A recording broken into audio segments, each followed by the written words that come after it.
Boa noite, irmãos. Que a paz e o amor de Jesus nos envolvam hoje e sempre. O tema da palestra de hoje é Somente Assim, e é baseada no capítulo 45 do livro Fonte Viva, psicografado por Chico Xavier e ditado pelo Espírito Emmanuel. Esse capítulo começa com a seguinte citação do Evangelho de João: Meu Pai é glorificado quando vocês dão muitos frutos. Somente assim serão conhecidos como meus discípulos. Nessa passagem do Evangelho de João, Jesus descreve a si mesmo como uma videira, a Deus como um lavrador e a nós como os galhos dessa planta. Ele nos explica que da mesma forma que um lavrador deseja que a sua plantação seja produtiva, Deus também espera que sejamos produtivos, que nós possamos dar bons e abundantes frutos.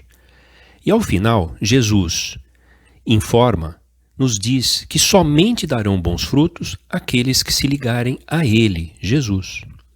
Do contrário, nós, que somos os galhos da videira, não seremos mais do que varas secas, improdutivas e que serão lançadas ao fogo.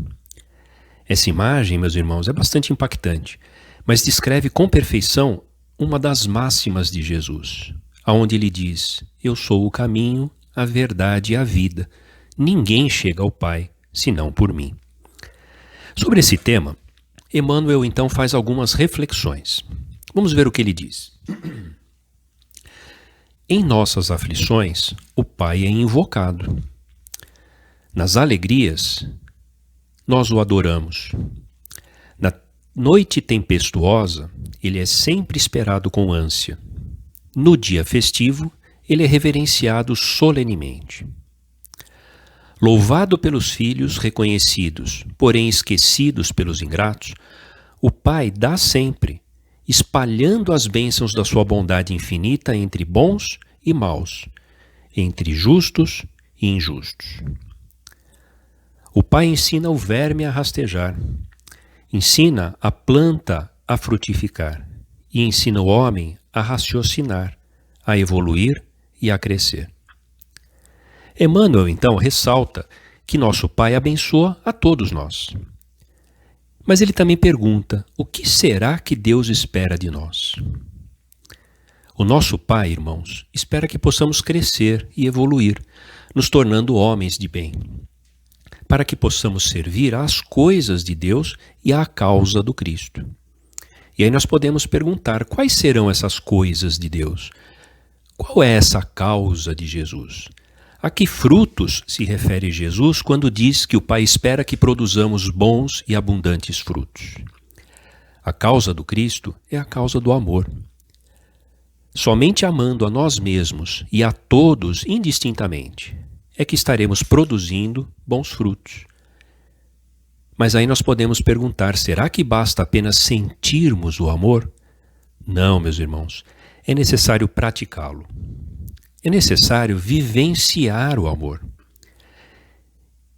Então perguntamos: como posso praticar este amor? Quais são as atitudes de amor que eu posso ter? E a resposta é muito simples: praticando a caridade.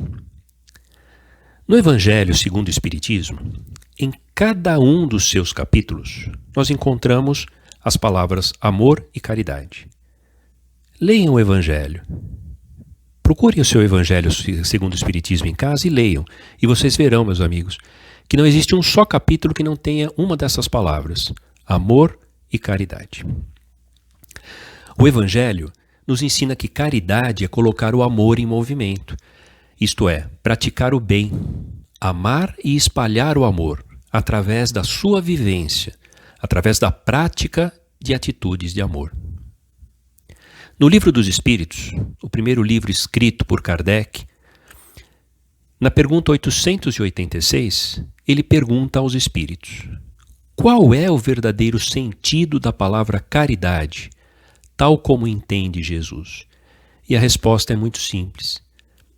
Caridade é praticar a benevolência com todos, não julgar as imperfeições dos outros, isto é, ser brando com o julgamento das imperfeições dos outros e perdoar as ofensas. Livro dos Espíritos, pergunta 886. Simples assim, meus irmãos. Caridade é praticar a benevolência com todos, ser indulgente com as imperfeições dos outros e perdoar as suas ofensas.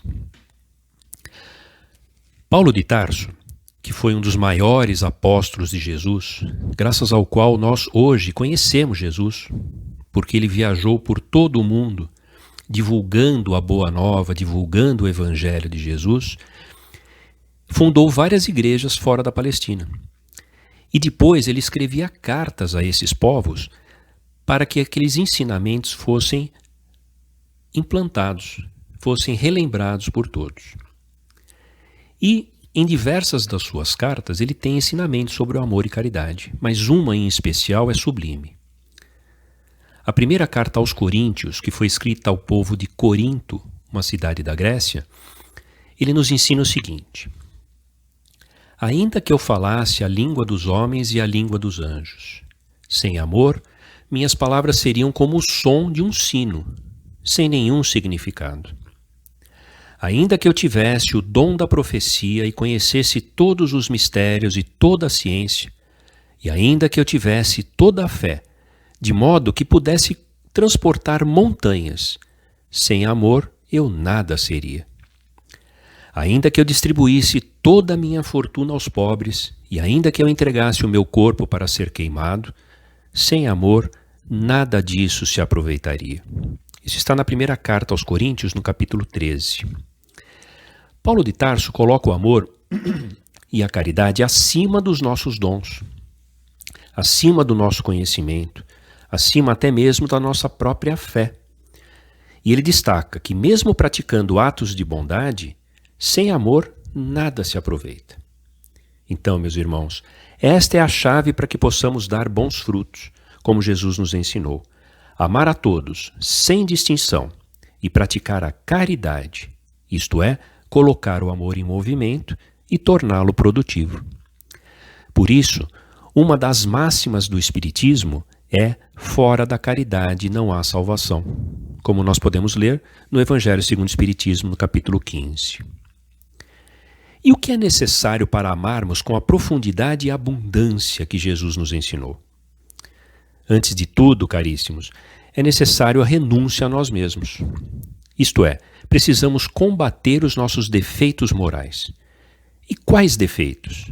Em especial, o nosso orgulho, o nosso egoísmo e a nossa vaidade. Porque quando somos dominados por eles, amamos apenas a nós mesmos. Somos incapazes de amar aos outros. Somente quando nós renunciamos ao nosso ego, quando nos tornamos humildes, é que nos tornamos aptos a amar.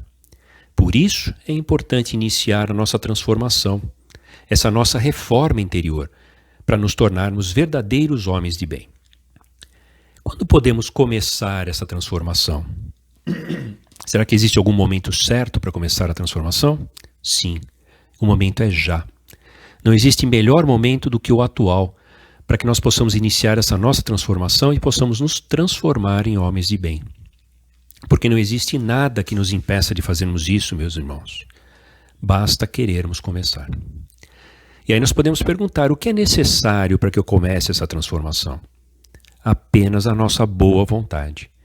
É por isso que no Evangelho de Jesus nós lemos: paz na terra aos homens de boa vontade.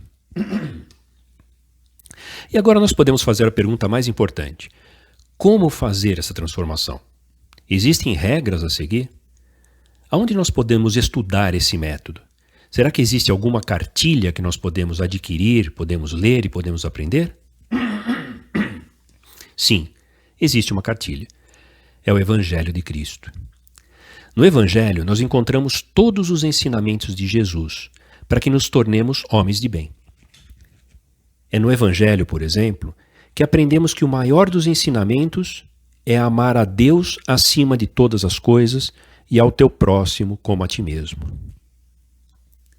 No entanto, Jesus, sabedor da nossa dificuldade em aprender a amar, nos ensinou como.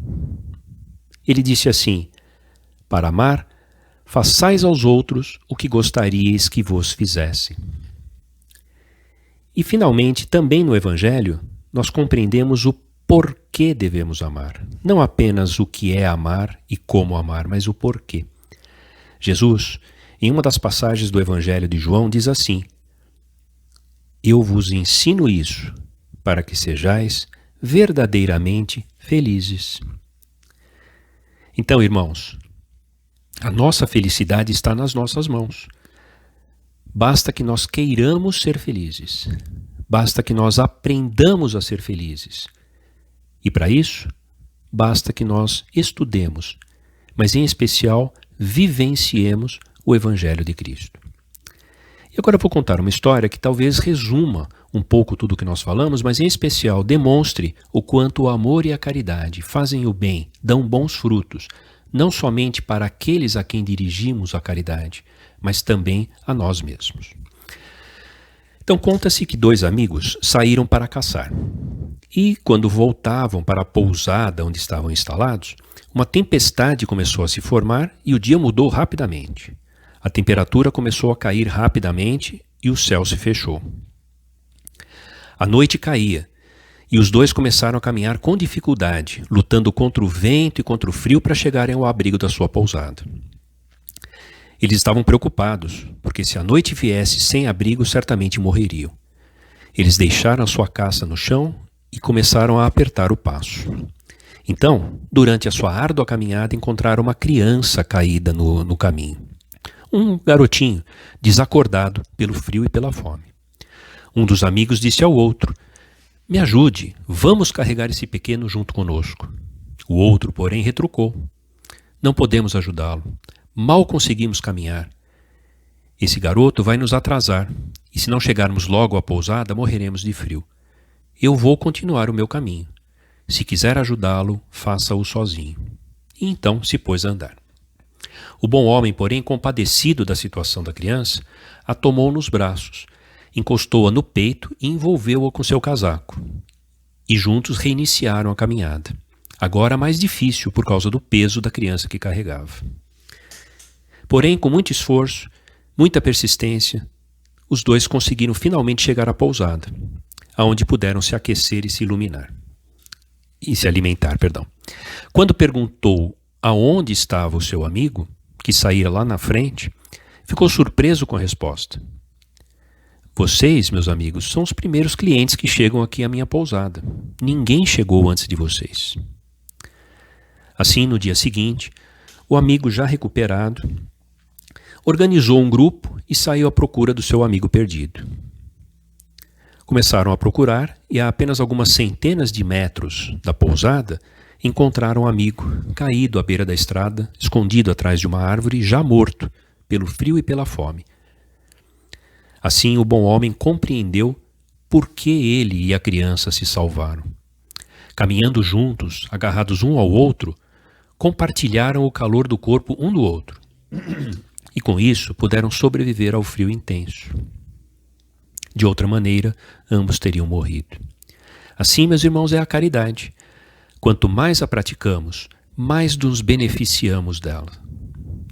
Dessa forma, roguemos a Deus que nós sejamos iluminados para aproveitarmos cada uma das oportunidades de fazer a caridade, que nós não deixemos passar uma só oportunidade, porque agora nós compreendemos que essas oportunidades de fazer a caridade, de praticar a caridade, de colocar o amor em movimento, são oportunidades benditas, não apenas de crescermos e evoluirmos, mas também de fazermos parte da seara de Jesus. Meu boa noite a todos, fiquem com Deus, meus irmãos.